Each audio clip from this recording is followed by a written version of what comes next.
That Sega voice sample could have been the gateway to loads of people's gaming. It was a huge hit, the original Sonic. I have a massive soft spot for it. As part of the monthly Essential PSN subscription, there is a PS4 game called Sonic Colors, which is advertised as local co-op. This video is also going to be immediately followed up with a Teenage Mutant Ninja Turtle title, because that is also on there, the Cowabunga collection, which is a bunch of the retro titles and a little bit more. That will be tomorrow.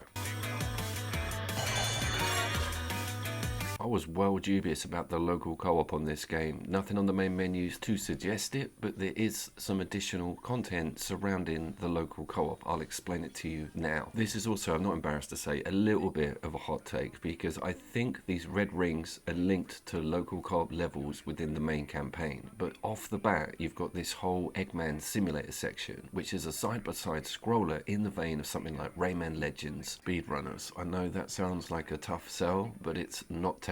I immediately thought it was going to be something else, something a lot more retro because of the front end and the 1.5 player option, which I think is the single pad old school someone jumps, someone moves setup. Can I get some confirmation, please? Now, on the old Google search, it says that those red coins you saw me collecting on that single player campaign go towards local co-op, and I can't tell if they're directly related to the Eggman simulator or not, but we have a huge bunch of level choice here.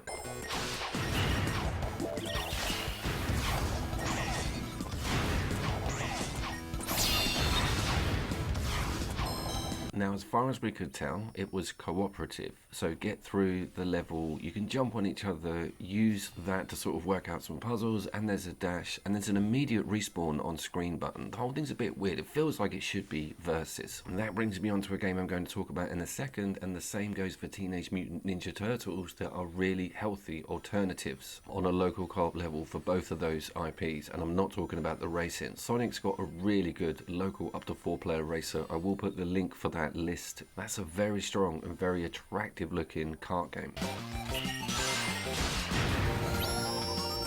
Because it's called Sonic Colors, I was thinking this might be like an amplitude game or a sort of puzzler. I'm quite surprised that they stuck to the side-scrolling platforming for this local co-op mode. What I want to see, and what may be in here, is a split-screen version of that really cool first-person racing, because that was well cool when it first came out, and it's good to see it on a PS4.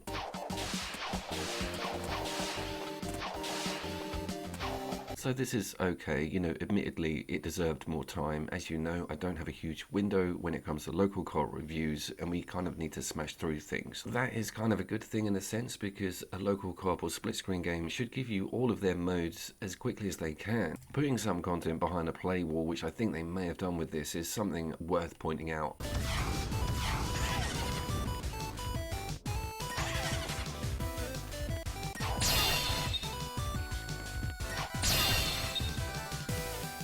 So the whole time I'm playing, I'm like, yeah, there's another game within this IP that is a lot stronger on local co-op. And yes, guys, you guessed it, Sonic Mania cometh. Sega!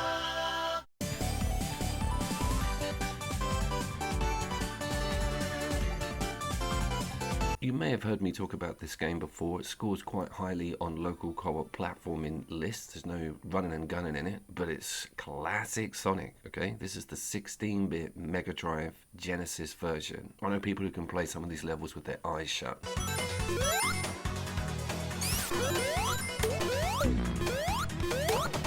But Mania, as the name suggests, comes with some very cool modes. Some of them competitive, some of them co-op. As you can see here, you can play the classic 2-player single screen. Someone is Tails. I feel that Tails is a little bit overpowered with that massive helicopter move. That comes into play later. But my point being, you can enjoy all of that content traditionally with someone with you, old school, like it used to be, in levels that haven't been adjusted massively. You also get a very good aspect ratio and some amazing options on that front.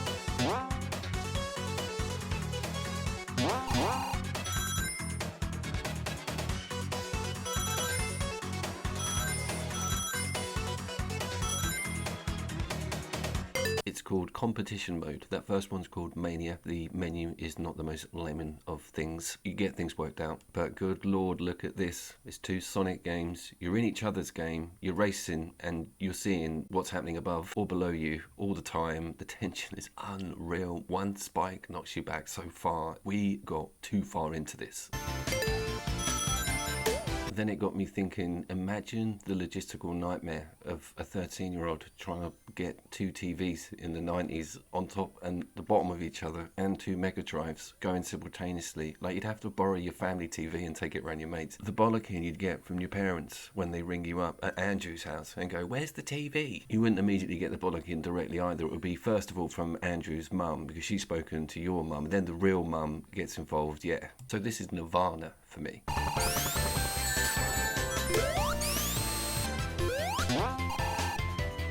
There is a 3-character choice, right? And Tails has blatantly got a massive advantage on the early levels because of the chasmous gaps. I think if you're both going to take this really seriously, you need to both be Sonic, despite my protests. And it isn't full screen split as far as I'm aware. Tails win! I think what also happens when you play this is desperation sets in. I think if you weren't looking at the other screen thrashing you all the time, you wouldn't make such panic judgments. And as you know, with platformers, that's the worst thing you can do. If it was just me on my own playing through this level, everything would be fine. But once the race starts, it just all changes the dynamic, and it's such familiar territory. This is genius local competitive co-op. What's that? Phone call is Andy's mum. She says you've taken the wrong SCART lead back. Now the whole family can't watch Carnation Street. Their dad's on the way round. Sega! Just as we were like, oh my god, what was that Sonic Colors all about? It hit us with the greatest tie decision mode I've ever come across in a video game, full stop. Goal! Sonic win! It's a draw! Oh-ho! Yep, full columns. Yep, full Puyo Puyo. Full super pill. Dr. Mario. Couldn't believe it. You can also screw each other over with these stones if you get combos in. This added a lot more tension to the whole bout than it needed to. What an excellent method to settle a draw. We need this in loads more video games. Sean, I think you're in agreement. Both Seans, by the way. As mentioned, I am doing this again tomorrow with Teenage Mutant Ninja Turtles, so please hang around for that, and you probably know Shredder's Revenge. I was Couch Coop, and I will of course see you down there. Sega! It's a draw!